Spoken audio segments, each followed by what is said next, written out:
Isimo sika-Osinapolis kuPolokwane City siyadida. Akukacaci ukuthi kungani iqembu libambelele kuyena yize amaqembu amaningi afana ne-Kaizer Chiefs ne-Orlando Pirates abemfuna phansi. Lo mdlalo oneminyaka engu-23 ubudala ohlaselayo usazibonakalisile ku-Premier Soccer League futhi uyingxenye ebalulekile yeBafana Bafana, okwenza kube nzima ukuqonda ukuthi kungani sekwi-Rise and Shine. I-agent ka-Police uLace Davids iveza ukuthi lo mdlalo waphoxeka ngendlela izinto ezenzeka ngayo ewindini lokuhwebelana ngabadlali ngaphambi kokuthi kuqale isizini. uDavids uveza ukuthi umnyakazo walo mdlalo wamanse ngenxa yokuhluleka kwesithu ukuphothula izingxoxo namaqembu amfunayo.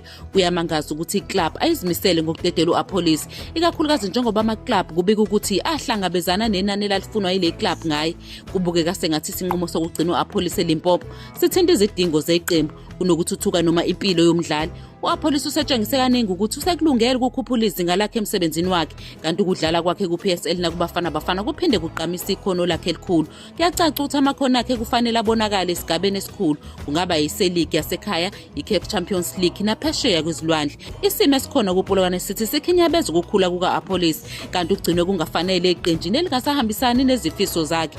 Uma elimala noma elahlekelwa yifomu, inani lakhe emakethe lizokwehla futhi ama-club azobheka kwenye indawo. Kuyaqondakala ukuthi ama-club afuna ukugcina abadlali bawo abangcono kakhulu, kodwa kubalulekile ukuqaphela ukuthi ukunqabela umdlali ukuhamba ayofeza amaphupho akhe kungaba yingozi ngokuhamba kwesikhathi.